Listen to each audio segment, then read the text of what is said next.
Welcome to LiveDaf, your online Daf Yomi Shiur. Shalom and welcome back to today's Daf Yomi Shabbos Daf Kuf, or Daf Tzadik Testament Beis, 2 lines from the bottom. Says the Gemara, Amar Rava, Pshitali, this is clear to me, that Mayim, Al Gabi Mayim, water which is floating on top of other water, Hainu Hanachasan, this is their natural resting place. They're fully at rest, even though they're floating around. Let's take a look at Rashi inside. 2 lines from the bottom, beginning with the words Hainu Hanachasan. Says Rashi, if you should take some of that water, even from the top surface, Hava Akira, it is considered to be an Akira. He lifted it off its place of rest. It's Makam Hanacha. So by lifting something from its place of rest, from its resting place, it's considered to be an Akira, and if he carries it out on Shabbos and places it elsewhere in a different Rishus, he's Chayiv. So although the water is floating around on the water below it, it is considered to be its natural state of rest, and we regard the entire body of water as one big unit and one singular unit, and it's all resting down on the earth below. So even though the water on the top surface is floating around, it is considered to be fully at rest. Continues Rava, okay, so this is Pasha to me. What about Egoiz al Gabi Mayim, a nut floating around on water?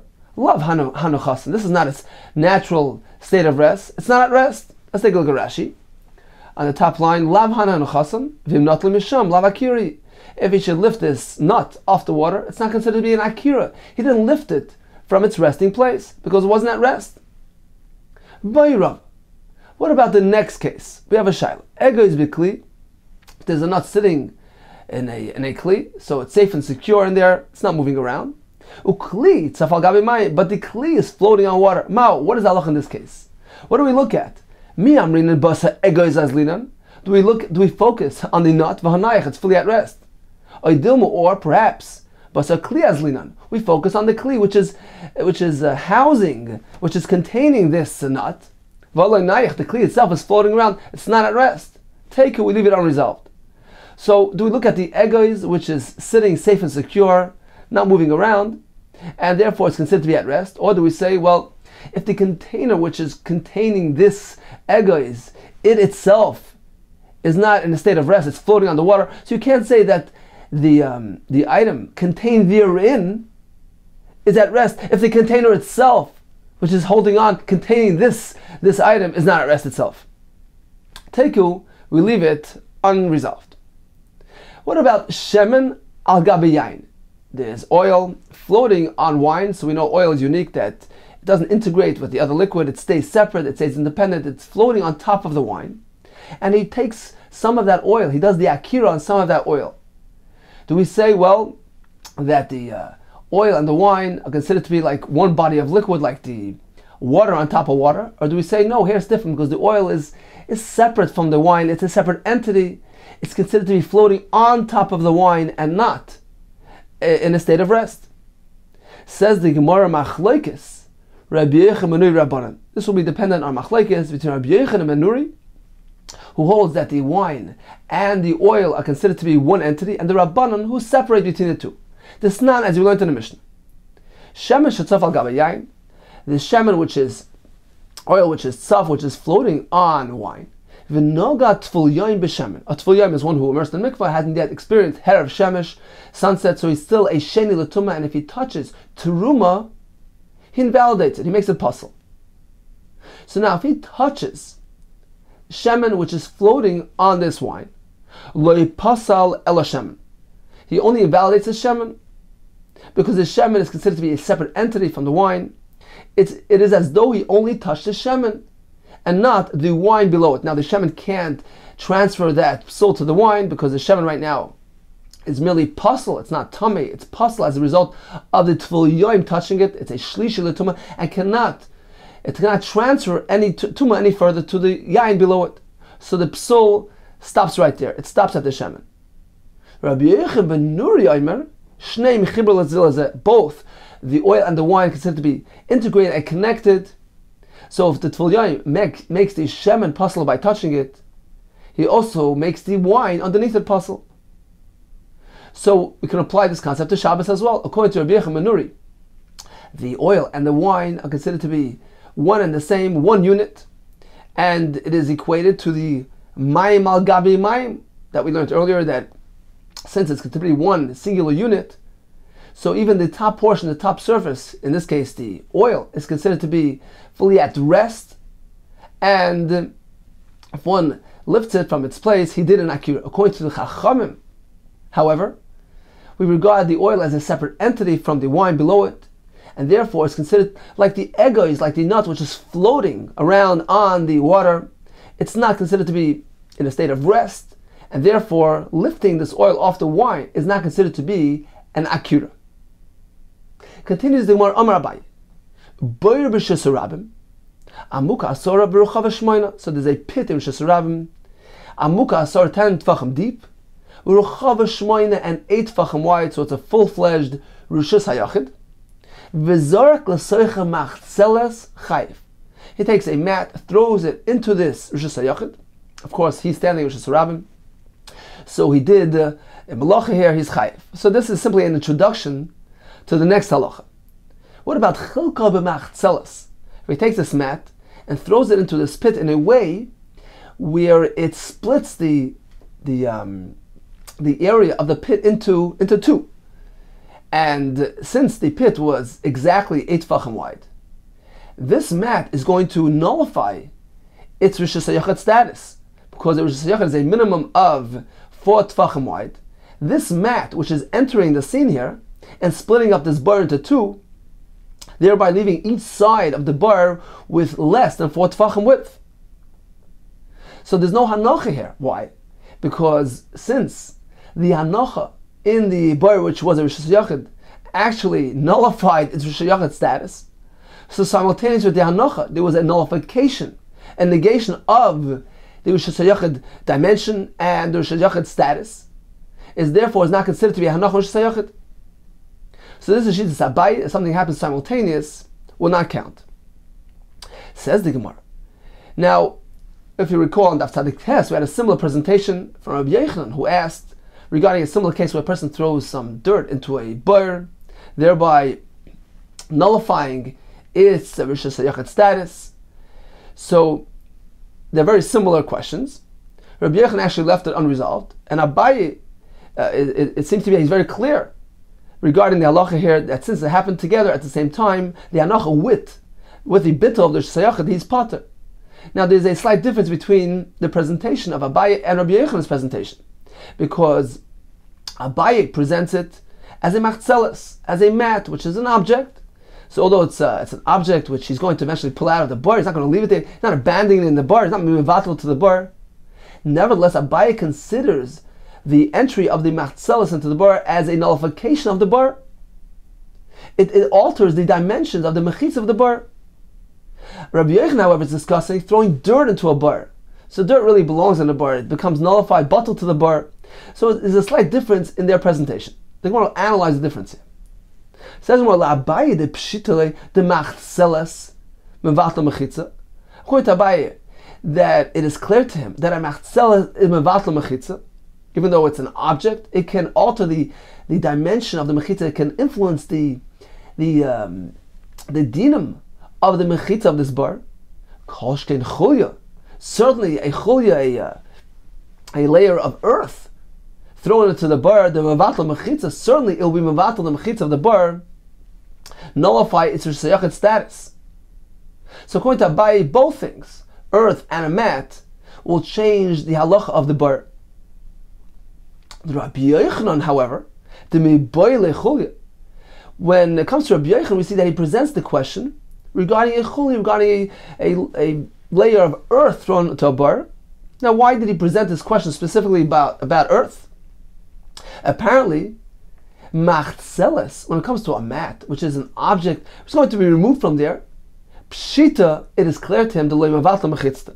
Doesn't have the ability to mevatel the mechitza, to alter the dimensions of the mechitza of the bar, to change the status of the bar, because it's an object.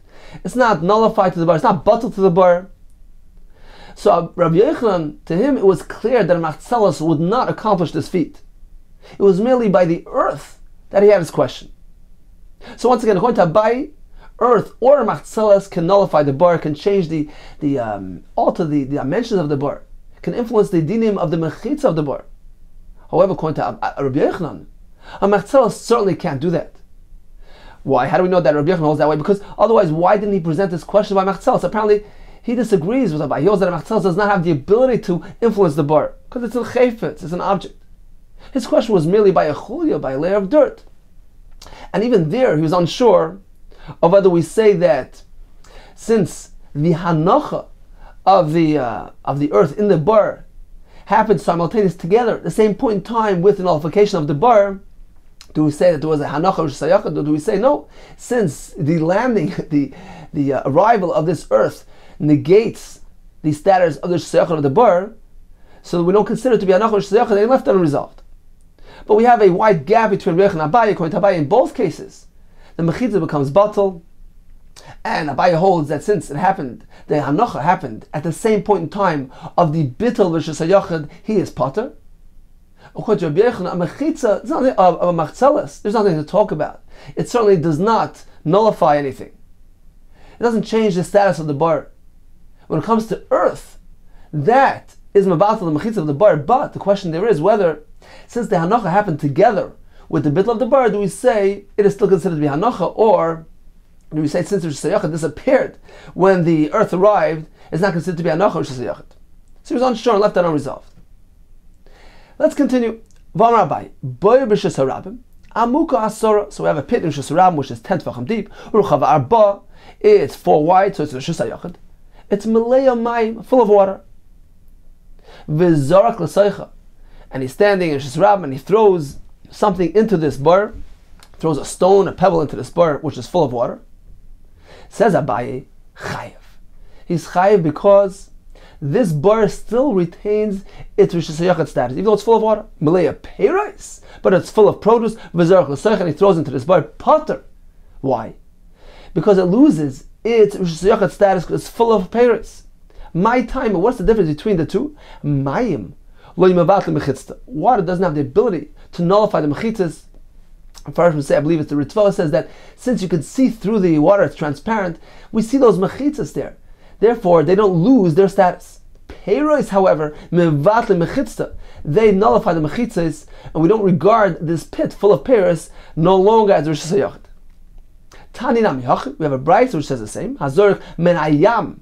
If one throws from a sea, which has a din of a karmelis, it's not a gated area, nor is it a public thoroughfare. It's merely a rishus midrabanan, a karmelis. So if one throws from a yam, liis ratya, out to a highway, which is a rishus harabim, or in the reverse, umina yisratel yam, he throws from a rishus harabim to the yam potter. Reb Shimon Omer, im yesh v'mokim shezorak, omek asora v'rochav rabochayv. If in this sea, if in this ocean, there's actually a distinct pit there, a recession, which is 10 tefachim deep and 4 tefachim wide, that is considered to be a rishus hayachid on its own, and he is chayiv. So we see that clearly, although it's full of water, Reb Shimon tells us it is still considered to be a rishus hayachid, and if one throws an object into the sea, into the pit, which is in the on the floor of the sea, he has thrown into rishus hayachid, and if he throws it from rishus harabim into that pit, he's chayiv. So in summary, Rava told us that mayim al gaba mayim is considered to be fully at rest, and ega is floating on mayim is not considered to be at rest. What about an ega is in a kli, and the kli is floating on water? We're not sure about that. What about oil which is floating around on wine? We have a machlekes. Abai tells us that of earth, a mat and fruit as well have the ability to mevatel mechitza. Mayim loy mevatel mechitza. Continues the Gemara. Hazorik arba amas bekoisel. If one is standing in rishus harabim and he throws an object at a distance of 4 amas against the wall, le'mala masar tefachim, if it hits the wall above 10 tefachim of the ground of rishus harabim, kizorik ba'aver, it's nothing. It's as if he threw something out in the air, and he's not chayiv. Le'mata masar tefachim, but if it hits the wall at a point below 10 tefachim, within 10 tefachim of the rishus harabim, kizorik ba'aretz, it is considered as though he threw something along the ground. Hazorik ba'aretz, arba amas chayiv. Indeed, if one throws an object along the floor Over Rishus Harabim at a distance of 4 amas, he's chayiv. Says the Gemara, noch. How can he be chayiv by throwing something against the wall? It simply bounces back. There's no hanocha here. It never landed outside 4 amas. We're speaking about a juicy glob, a juicy fig, which gets stuck, which gets tacked on the wall. So it landed at the side of the wall, and since the wall is outside of 4 amas, this man has committed ha'avara daladam Rishus Harabim. Omar Rav Marav, Omar Rav Chia, Zorak lamala masor. What if one is standing, Rishus Harabim, he takes an object, throws it up to the wall, up 10 tefachim high, lamala masor, v'holcha v'nocha b'char kolshu. Now landed in the wall, but the wall had a little hole, a char kolshu, which is not considered to be, doesn't have the dimensions, the proper dimensions of Rishus Hayachid. So although it's lifted 10 tefachim off the ground, so it has that condition, but it doesn't have a surface area of 4 tefachim length by 4 tefachim width. It's a small hole.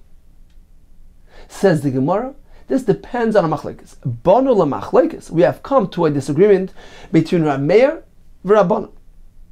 The Rav Meir, the Amar Choykikin lahashlam, according to Rav Meir, who holds that we apply a formula called Choykikin lahashlam, we carve out to complete. Now this is a machlekes concerning Hilchas Mezuzah. We know we need a proper dimension, proper doorway, proper size doorway for a Chiyav Mezuzah. What is considered to be a proper doorway needs to be 10 tefachim high and 4 tefachim wide. Now what if the doorway is configured in the following manner? So it's 4 tefachim wide at the bottom, and the posts rise straight up for a bit, let's say for 3 tefachim, and then they angle like a dome. So on top, towards the top, it narrows, and the actual space, the actual open space, is not 4 tefachim. But there's still potential in the doorway. For instance, if you would carve it out, you could make yourself a doorway 4 tefachim wide. So the question here is, do we say, well, the actual opening is less than 4 tefachim, so there's no opening, which is 10 tefachim high, 4 tefachim wide, because immediately it begins narrowing. So do we say that there's no Chiyav Mezuzah here? That is the Shittas Rabbanan. Rav Meir says no. Choykikin lahashlam. We view the side posts as if they're continuing straight up. We engrave, we carve out that dome, and we imagine, we make an imaginary doorway which is 10 tefachim high, 4 tefachim wide. Since the ability exists, there's some area there that can be carved out. Says the Gemara, that will apply to our case as well. According to Rav Meir, we will apply the concept of choykikin lahashlam. We carve out to complete. So although this hole where the object landed is a char kolshu, a small hole, it doesn't have a proper surface there, but this wall is a thick wall. This wall has the potential to make room for a surface of 4x4. So what's the point of the Rishus Hayachid being 4x4? It needs to be a significant makim chashiv. So if this wall carries a potential to be, for the hole to extend itself, to be carved out, to be broadened into the thickness of the wall, we look at this hole as though it's a makim chashav, it's a significant area. So this is Shittas Rav Meir. Let's see the Gemara inside. So he threw an object into a char kolshu, into a small hole, banu l'machlekes, Rav Meir Rabbanan. We will arrive at the machlekes between Rav Meir and Rabbanan. The Rav Meir, the Amar Choykikin lahashlam, we carve out to complete. Mechayiv, in this case as well, you'll be chayiv. We view this hole as though it has the proper surface area. The Rabbanan da Amri ein choykikin lahashlam. According to Rabbanan, we don't say carve to complete. Lo mechayiv, you won't be chayiv, since the hole is smaller than the required surface area. Tani nami hochi. We have a brayso which says the same. Zorak lamala masora. If one throws an object above 10 tefachim, v'olcha v'nocha b'char kolshu, and landed in a small hole, Ramei machayiv. Ramei says he is liable. V'chachamim poitrin. Continues the Gemara. Amar Rav Yehuda Amar Rav. Till if he has a hill, a mound in Rishus Harabim, hamislaket asora mitoich arba. So this hill is 10 tefachim high, but what happened is it's an incline. It's sloping upward, and it is mislaket asora. It accumulated the 10 tefachim height, mitoich arba, within a span of 4 amas. So this is 4 amas of the Rishus Harabim, below the mound, and within a span of 4 amas, this mound has sloped upward and has arrived at a height of 10 tefachim. It makes it difficult to walk up. And therefore, since it's such a steep incline, it is regarded, on top of it, is regarded as a Rishus HaYachid. It's considered to be a mechitza. It has separated itself from the surrounding Rishus HaRabim. Again, Amar Vida Marav Tail HaMislaket, a tail, a mound, which accumulates Asara. It accumulates a height of 10 b'toich arba, from a span of 4 amas of Rishus HaRabim. So it's a steep incline. V'zorak v'nocha al gabav. He throws an item on top of that tail chayav, because it's considered to be Rishus HaRabim. Tanina mihachi. We find the same concept in the next brisa, which says mavoi sheshavei l'soichai v'nasa madur in Rishus HaRabim. So a mavi is an alleyway which connects to Rishus HaRabim. Now this mavi is surrounded by 3 sides, so Minat Torah it is a Rishus HaYachid, and one can carry in there. However, midrabanan, we're going to learn this from Seches Erev, Meretz Hashem. Midrabanan, one doesn't carry in a mavi, since it's open to Rishus HaRabim and it can be confused with Rishus HaRabim, so it needs to make some sort of sign of separateness. So he has a choice, either a lechi, a side post by the entrance to Rishus HaRabim, or a koira, a crossbeam. However, says the Bryce, if there's a steep incline on the way into the mavi, that incline, that slope, is tantamount to a mechitza, and no more is needed. So we see the same concept here. When there's a steep slope, that is regarded as a mechitza. Tanyan amihach, we find the same in the following price. Mavoi, this alleyway sheshavel esoichai, which is it's even ground, level ground. V'nasa madran l'Rishus HaRabim. But when it arrives to Rishus HaRabim, it becomes slopey. It slopes down very steeply to Rishus HaRabim. Or alternatively, shavel Rishus HaRabim. The mavi begins, if it's Rishus HaRabim, and the mavi begins level with Rishus HaRabim, but then slopes downward. V'nasa madul l'soichei, and slopes downward into the mavi. Oisei mavi ein etzorich lo lechi v'lo koira. This mavi doesn't need any more fixing. It doesn't need a lechi, a side post, or a koira, a crossbeam, because this slope is tantamount to mechitza. Rabbi Chanani began Lil Omer, and this is what we learned before. Tel mislaket asar mitoich arba.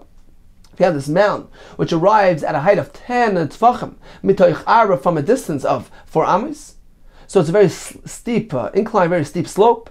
V'zorak v'noch al gabav chayav. So if he throws from the Rishus HaRabim up until his tail, he's chayav, because this tail, the top of this mound, is considered to be a Rishus HaYachid. Okay, so in summation we learned that if one throws an item against a wall, he's standing in Rishus HaRabim and he throws at a distance of 4 amas against the wall.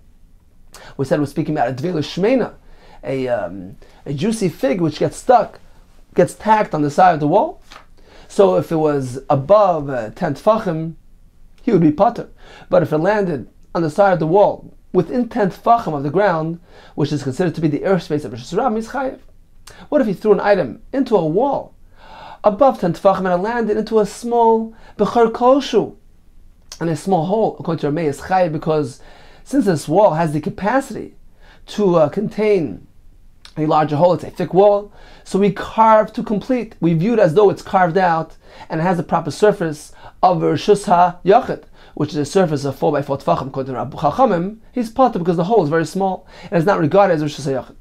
What if somebody is standing in Rishus HaRabim and throws an item on top of this tail, which is mislaked asar, which comes to a height of 10 tefachim mitoich dalad amas, from a span of 4 amas of Rishus HaRabim? Chayav, because that tail, the top of it, is regarded as a Rishus HaYachid. Continues the Gemara. Zorek l'soich dalad amas, v'niz galgal chutz l'dalad amas. If a person throws a chayfetz within 4 amas, that was his intention, but v'niz galgal chutz l'dalad amas, it ended up landing outside 4 amas. That wasn't his intention. Pater, in this case certainly he's pater, because that wasn't his kavanah. He didn't intend to throw it at a distance of 4 amas. What about in the reverse? Chutz l'dalad amas. He intended on throwing it outside at a distance of 4 amas. V'niz galgal l'soich dalad amos chayav. Now mid-air, the wind swirled it back in and brought it back in to within 4 amas. He's chayav.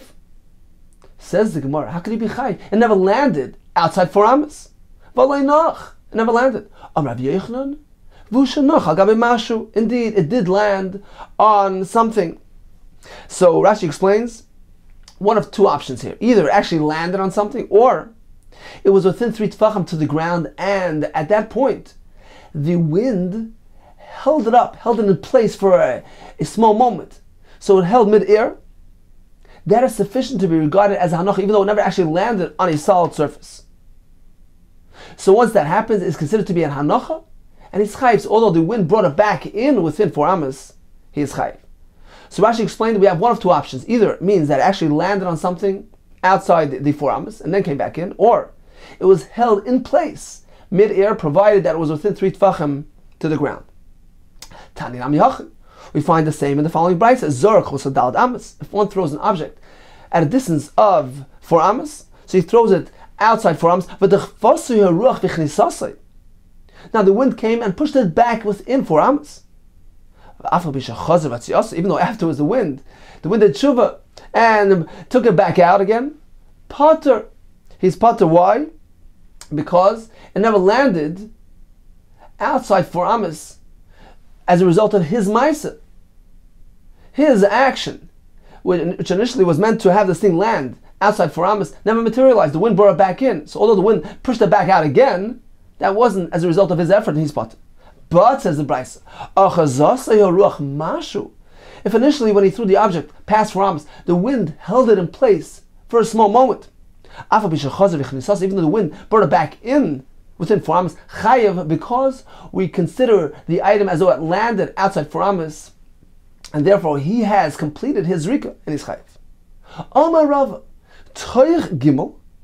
If one throws an item to Rishus Rabbim, even though it's within 3 tefachim of the earth below, so it never actually landed yet. It's still mid-air, but it's within 3 tefachim, which is a shiur of lavud. Generally, 3 tefachim is regarded as though it's closed and connected. Still in all, says Rava, so this is opposed to Rabbi Kiva, who holds that kluta can be shorcha, something contained in the airspace of a domain is regarded as though it landed it. The Rabbanan, however, disagree. They hold we don't regard airspace as though it landed. Therefore, says Rava Chiddush, even though it's so close to the ground below, it's within 3 tefachim, that is not considered to be landed. He actually needs a hanocha. He needs a hanocha gabe mashu to be considered to have landed. So certainly the Mefarshim speak out that the Rava here is unlike the brayso, which we had back on Daf Tzadik Zayin, which told us that anything within 3 tefachim of the ground is considered to be munach. So even though it's transiting a domain, it's still mid-flight, but since it's within 3 tefachim to the ground, it's considered as though it was munach on the ground. And Rava here is bringing an opposing view, that no, even within 3 tefachim to the ground, is not considered to be munach. You actually need a hanocha, an actual hanocha.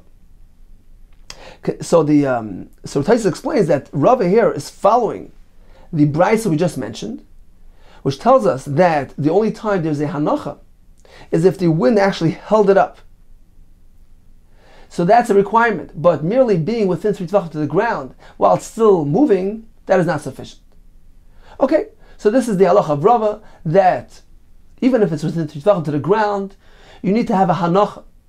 So one of 2 things: either actually it needs to land on a solid surface, or if the wind holds it up and keeps it mid-air, keeps it in place mid-air. So since it's within 3 tefachim of the ground, the fact that it's stationary mid-air, those two things combine to be considered hanach. Says there were Yosef Mareimar, the Kol Amal al Hashmaita. So Maimar was sitting and studying over this halacha of Rava. Amal Ravina Mareimar. Ravina asked Mareimar, what is the chiddush of Rava? Why does Rava need to tell us this chiddush? Lav Hainu Masnisin. Isn't this our Mishnah? Let's take a look at Rashi inside. The top line of Rashi, beginning with the words Lav Hainu Masnisin. We have a Mishnah which says, Diktani, Chutz La Ba'amis, in this galgal, if one throws an item outside 4 amas, and it gets blown back in, he's chayev. And the Gemara just explained of Amar B'Yechanan, V'ushanach, provided that it landed. Haloi nach, apparently otherwise, Loi, he wouldn't be chayev. Mideloi ukma Rabbi Yochanan. How do we know that Rabbi Yochanan holds that the fact that it's within 3 tefachim to the ground? How do we know that that's not sufficient? Mideloi ukma Rabbi Yochanan. The fact that Rabbi Yochanan did not establish and interpret our Mishnah to be speaking about such a case. Could go in Shabbos or Gimel that it came within 3 tefachim to the ground. Apparently, Rabbi Yochanan interprets our Mishnah that we actually need a hanocha. The fact that it's within 3 tefachim to the ground is not sufficient. It needs to land on something. It needs to actually land on something, or as we said, as long as it's held up mid-air and it's held in place with 3 tefachim on the ground, that's also sufficient. But just flying through the air, even if it's within 3 tefachim to the ground, that's not sufficient. So this is a Mishnah according to Rabbi Yochanan's interpretation. So why does Rav need to repeat the same halacha again if it was already stated by Rabbi Yochanan? Let's see again. Lav Hainu Masnisin. Isn't this our Mishnah? Rabbi Yochanan v'ushanachal gami mashu. It needs to have landed on something. Amar lei. So Merema responded, there's no connection. Amar lei misgalgal klamers. You're speaking about an item which is swirling mid-air. It's mid-flight. Misgalgal isayfel anuach. That's not about to land on the ground below it. Therefore, over there, we need a hanocha. So that's the case of our Mishnah. But perhaps our case, given the Seifel Anuach, perhaps Rabbi's case, which is different since it's about to land and drop down on the ground below, even though that hasn't actually landed. But since it's within 3 tefachim to the ground, perhaps we should view it as though it already landed. That's what Rabbi needs to teach us specifically in this case. Even here, it is not considered to be munach unless it actually lands. Okay, so for a quick summary, if one throws an item within 4 amas and the wind pulled it outside of 4 amas, he is potter. What about if he threw it outside 4 amas and the wind brought it back in within 4 amas? He's chayiv. How's he chayiv? There was no hanocha outside 4 amas. Says Rabbi Yochanan actually landed on something. Rashi explains it actually landed either on something or it was within 3 tefachim to the ground and the wind held it in place. That too is considered to be munach. Rava points out that even if it's within 3 tefachim to the ground and it's still moving along, according to Shittas Rabbanan, that is not regarded kemunach, even though it's within 3 tefachim of the ground, even though it's about to drop down and land on the ground below. Continues the Mishnah, Hazorik b'yam arba amis potter. If one throws an item at a distance of 4 amas in a yam, which is a karmelis, he's potter. Continues the Mishnah. We have an example of a body of water which is regarded actually as a Rishus Harabim. How's that? If there was a pool of water in the Rishus Harabim, in the street, Rishus Harabim malechas boy, and the Rishus Harabim passes through it, if one throws an item 4 amas in this pool of water, he's chayiv because it has a din of Rishus Harabim. Now, how deep can this pool be and still be considered Rishus Harabim? Pachis mashar tefachim, only less than 10 tefachim. Otherwise, it has a din of a karmelis. Continues the Mishnah. Rekak mayim, and this seems to be an exact repetition of the halacha we just mentioned. The Gemara will deal with it. Rekak mayim u'Rishus Harabim malechas boy. You have a pool of water and Rishus Harabim traverses through it. Hazarech b'soichet al amas chayiv. If one throws an object 4 amas into this pool, he's chayiv. They want to analyze why the repetition. So this certain Rabbanan told Rava, Bishloim, I understand hiluch trei zimni. I understand why the Mishnah needs to repeat this concept of Rishus Harabim malechas boy twice to teach you. Hakamash malon hiluch al de'at chak shmei hiluch. That walking in an inconvenient scenario, walking through water, is considered to be hiluch. Still has a status of walking, of going through, and it's still considered to be a Rishus Harabim, even though it's inconvenient to walk through water. It's a hiluch al de'at chak. It's considered to be a hiluch, and it doesn't negate the Rishus Harabim status.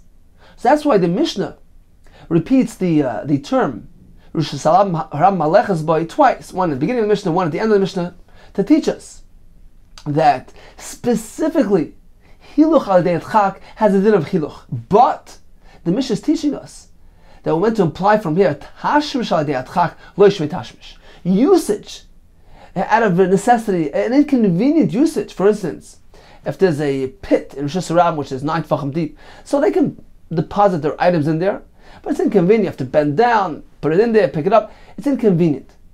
That is called tashmish al yedei adchak. Lo yishmei tashmish. It does not have the full status of a proper usage area, and is not considered to be, is not regarded to be part of a Rishus Harabim. So that's why the Mishnah repeats hiluch twice to teach you that specifically an inconvenient walk still has a din of a Rishus Harabim because it's part of the thoroughfare, it's part of the walkway. So although there's a pool of water there and it's inconvenient, but it doesn't negate the walkway, the Rabbim still walks through, and it doesn't lose its Rishus Harabim status. But a pit, which is a place where a person can bend down to deposit items, you're trying to create a new entire makam shimush.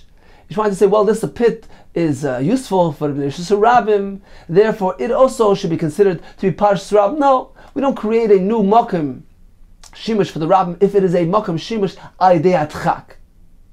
So that's the chiddush of the Mishnah here. The Mishnah repeats hiluch twice for us to make that diuk, that inference, that only hiluch al yedei adchak is a hiluch, but not tashmish al yedei adchak. Tashmish al yedei adchak lo yishmei tashmish. So understand why the Mishnah needs to repeat this terminology twice. However, Ella, rikak, terizim ne'lamli. Why does the Mishnah need to repeat the same example of this pool of water? The Mishnah could have chosen a different way to express and illustrate the halacha of hiluch yedei adchak. Why repeat the same story with the pool twice? Says the Gemara, you know why? There's a chiddush here as well. Rukak terizim ne'lamli. Says the Gemara, chad b'mois hachama. One is for summertime, v'chad b'mois hachsham, and one is in the middle of the winter. Utzrichi, the Mishnah needs to teach us both things. That a pool of water found in Rishus Harabim during summertime and during wintertime is considered to be part of the Rishus Harabim. Utzrichi, there's a need for both. What is the chiddush? Titana chada, if the Mishnah will only state one of them, Havamina, perhaps I would say, Hanamili b'mois hachama. Strictly during summertime, we regard the pool as part and parcel of Rishus Harabim. Why? Davidi inshi, because people tend to, the maski, to go down like kurin afshayu. They tend to drop down into this pool to cool themselves off. So it's an integral part of the Rishus Harabim. But in winter time, this is not really applicable. So perhaps the pool of water in the Rishus Harabim during the winter cannot be regarded as Rishus Harabim. If the Mishnah would inform us about a pool during the winter, perhaps I would say, yeah, that is Rishus Harabim, the kiva de mitanfi, since the public is anyways, at any rate, they're muddied and they're dirty. They're not too concerned about walking through this pool.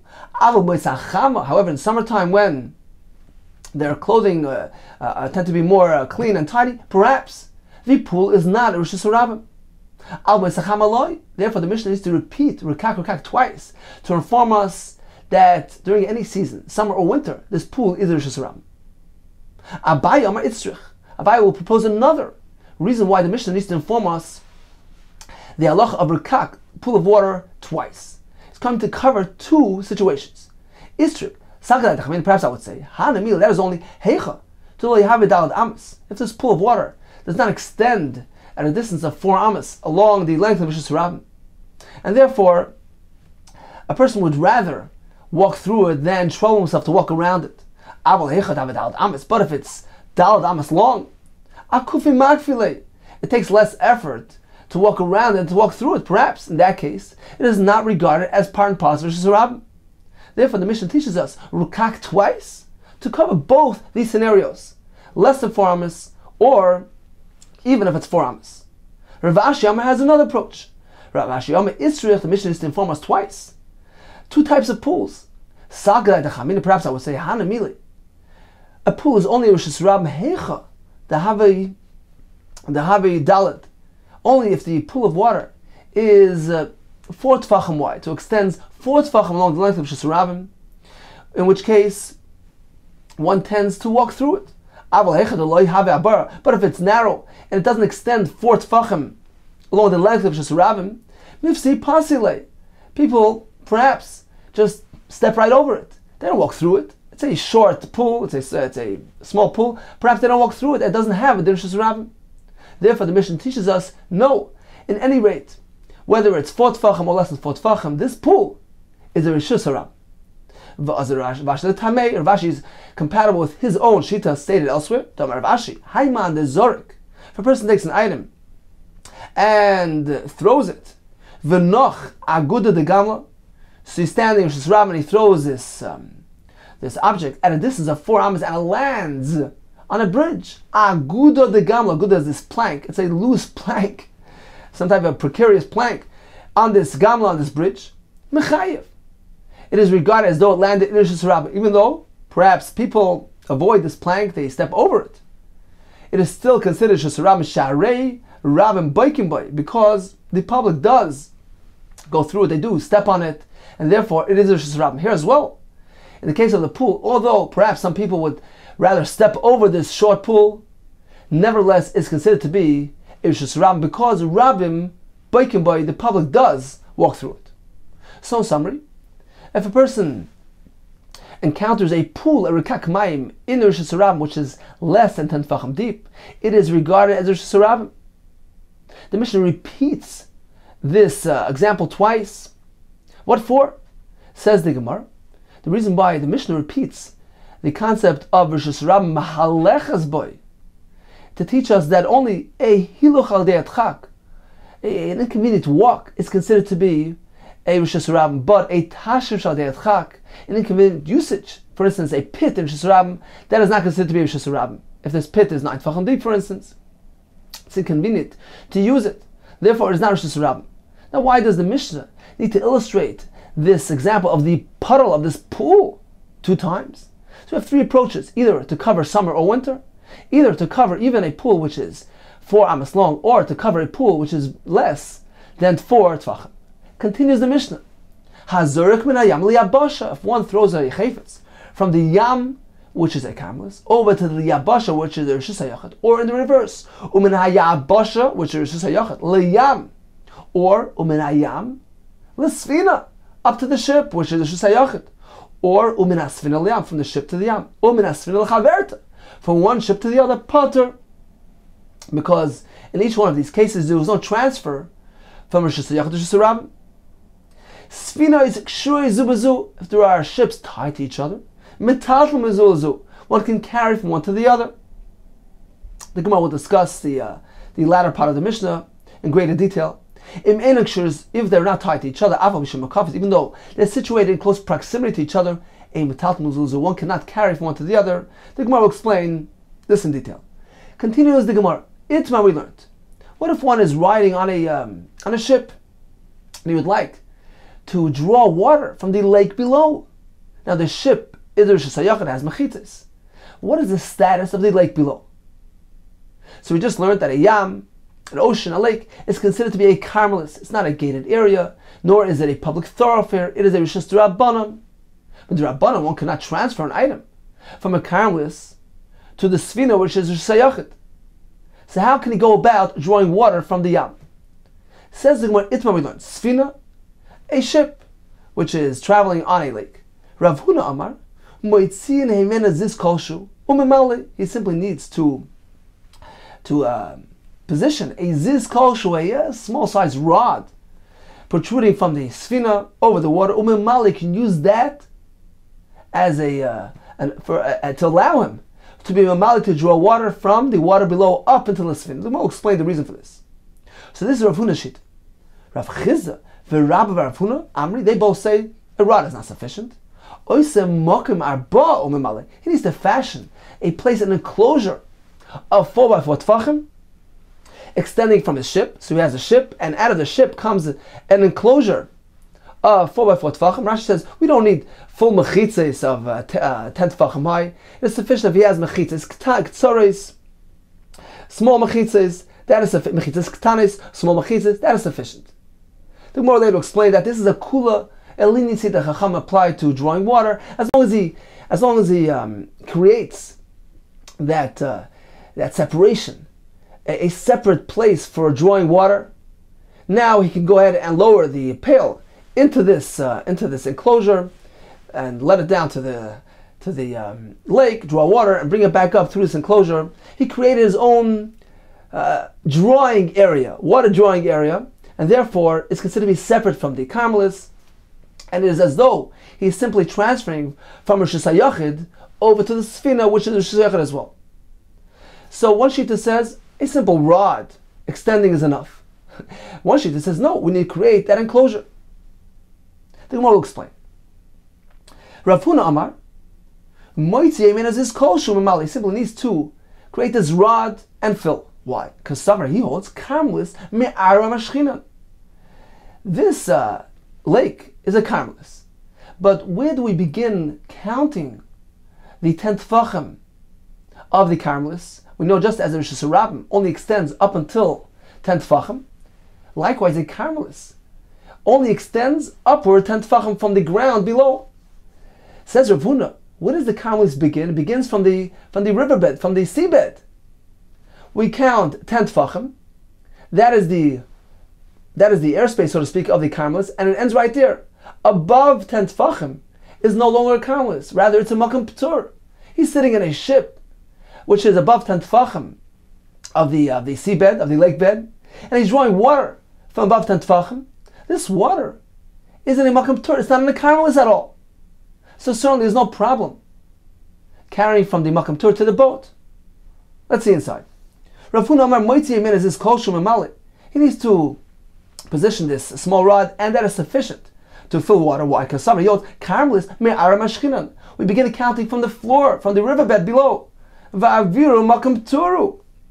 Now the airspace, meaning anything above, beyond 10 tefachim of the floor, of the lake floor, of the seabed, is a Makam Tur. Va'avir Makam Turu. Ubedinu. Now, realistically speaking, Al Pidin, according to the letter of the law, he doesn't even need this rod. Bedinu, this is nominally boy, because he's merely transferring from Makam Tur to his ship. Ela ki heichid lahavale keira. Chacham wanted that he should have some sort of sign, some symbolic recognition, in order to indicate to all, to demonstrate that, although in my case, I'm allowed to do this because I'm merely transferring from a Makam P'tur. This water is above 10 tefachim. But this is meant to send a signal, send a message to all watching that you're meant to be careful when it comes to drawing water. Not in all cases is it mutter. If it's within, for instance, if the water is within 10 tefachim to the ground and it's considered to be a karmelis, one cannot transfer from there to the ship. So that's the point of the rod, merely to make that symbolic recognition. So this is Shita Rav Huna. Rav Chizda, V'Rabbi Rav Huna Amri, they hold, you need much more than that. You need to make that enclosure, and only then can he fill. Why? Karmelis misfas maya mashchinan. Where do we begin counting those 10 tefachim? We begin from the surface of the water. Why? Because the water doesn't count. The water, maya, the water, arasmichta, is considered to be a thick earth. We view the riverbed as though it is extending up to the surface of the water. So the Karmelis begins right on top of the water. The water is considered to be a thickening of the earth. It's part and parcel of the riverbed below. The Karmelis begins from the surface. So when he draws water from that surface up to the boat, he's transferring from a Karmelis to Rosh Hashanah. That's why you need to make that enclosure, those mechitzas, to allow drawing water. It says the Gemara, Eloi Ovid, Makam Arba. So if you will not make that Makam Arba, come a taltal, make Karmelis, he'll be transferring from a Karmelis to Rosh Hashanah. Therefore, he needs to make that mechitzah. Amalei Rav Nachman, L'Rabba Baravur. U'Rav Huna de Amar. I have a kasha. According to Rav Huna, that says, Zis kol shu mimali. He merely needs that rod to allow him to draw. Zimnan de leka asara. We're working on the premise that this ship is traveling in deep water above a 10 tfachim, and therefore the water there is in Makam Tur. Perhaps, Zimnan de leka asara. Perhaps, on occasion, there's no 10 tfachim there. Maybe the boat is right now situated in shallow water, where the water being drawn here is within 10 tefachim to the ground below. It's a Karmelis. He's carrying from a Karmelis. How can we be so sure that he's traveling in deep water? Armalei. So, Rabbi Barbo responded to Rav Nachman. Gamrina, we have this tradition, the ein sfina malechas, a large ship, does not travel, but pachas masara, in water which is shallow, which is less than 10 tefachim deep, but therefore there's no concern. Says the Gemara, the ship has the corners which slope upward. So the front of the ship has this corner, And this sloping section, this corner, doesn't need deep water. It's not going to run aground if it's in shallow water. So perhaps the front of this ship is right now in shallow water, and when he draws water from that area, he's drawing from a Carmelis. There are these people that have these probers who carry these sticks and these poles that accompany the ship. They walk in front of the ship to ensure that the ship will always be traveling in deep water, so there's no concern about shallow water. Rav Nachman bar Yitzchak, the Rav Chia bar Avin. I have a kasha on the other sheet. The Rav Chizda, the Rabbi Rav Huna, the Amri, who hold one needs to create that place, that enclosure of 4 tefachim to draw water.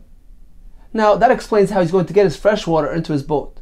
But he's sitting on a boat, he has wastewater as well. How is he going to transfer that back out to sea? The boat is Shusayachid. The sea below is a Carmelis. Shoifchin the day, his wastewater, Heichi Shadil, who is he going to throw them? How is he going to dispose of the Shoifchin? Perhaps he'll say, the Shadil ba'isei makam. He'll spill them right into that enclosure as well. The same place where he draws his water. Says it's going to cause him to be repulsive. The water below will become repulsive to him. He needs it for fresh water, for drinking. So you can't say that he's going to spill out that water in that same location. The water will become repulsive to him. Says the shadlu adafna sfina. He does simply as follows. He takes his wastewater and spills it on the top edge of the wall of the sfina, and it has it trickle down on its own into the sea below. Says the Gemara, there's this force, his energy, that is transferring the wastewater to the sea below. How can he do that? Says the Gemara, like Gazru. Chacham not apply an Isser, not an act or decree. When it comes to merely using force, carrying indirectly into a Carmelis. Chacham only prohibited actual carrying, but not something which is coming indirectly, merely through koicha. Therefore, he can spill the water on the tip, on the top of the doifen of the wall of the sfina, and let it trickle down to the sea below. So, somewhere we learned that one who is on a sfina and he's traveling deep water, where the surface of the water is beyond the 10 tefachim of the riverbed below, according to Rav Huna, that water is considered to be in a makam p'tur. It's beyond the reach of the Carmelis, which begins down below at the riverbed.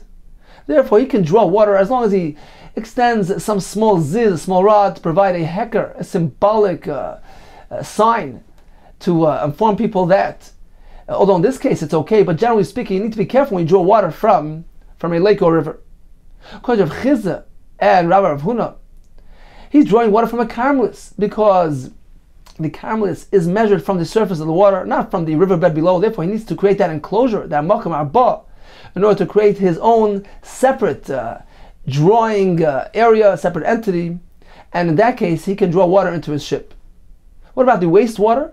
Says the Gemara, he is shayfach on the doifen of the sfina, so although it trickles out to the Carmelis, it's really happening indirectly, and koichai the Carmelis loy gazru. Okay, time for a brief review of today's daf. We began with Rava, who told us that water floating on top of other water is considered to be fully at rest. A nut floating on water is not at rest. A nut in a kli which is floating on water is questionable. Oil floating on wine is a machlokes. Abai told us dirt or a mat or fruit can negate the mechitza. They alter the dimension of the bar when they are put into a bar. Water doesn't negate anything. It is not mevatel the mechitza of the bar. It remains as before, even though it's full of water. We went to the Mishnah. If one throws a chayfetz at a distance of 4 amas rabim against the wall and it gets stuck to the side of the wall, if it is below the 10 tefach mark, it is still considered to be within Rishus Rabim and is chayiv. If he throws at a wall above 10 tefach and lands in a chor koshu, in a small hole, the Gemara told us, according to Rameh, is chayiv because we view as though it's extended and carved out, and he's chayiv, according to Chametz Potter. If he throws onto a tail a mound, which is 10 tefachim high, it slopes upward. It accumulates a height of 10 tefachim within a span of 4 amas. That is considered to be a steep incline. That is regarded as a mechitza, and on top of it is a shayachid. The Mishnah told us, if one throws an item within 4 amas, and the wind pushed it out, he is pater. If he intended to throw it outside of 4 amas and the wind brought it back in within 4 amas, he's chayiv. The Gemara explained that there was a hanacha, either one of two scenarios. Either it actually landed on something outside of 4 amas, or it was within 3 tefachim to the ground, and the wind held it in place for a small moment. That is considered to be a hanacha. We learned that a pool of water found in Rosh Hashanah, which is less than 10 tefachim deep, has a status of Rosh Hashanah, regardless of what season, summer or winter, regardless of how long it is, even if it's 4 amas long, or even if it's less than 4 tefachim wide. And finally, we learned about drawing water from the river, from the lake. According to Rav Huna, a small rod is sufficient. According to Rav Chizda and Rabbi Rav Huna, he needs to create that enclosure of 4 tefachim to allow him to draw the water from the lake below.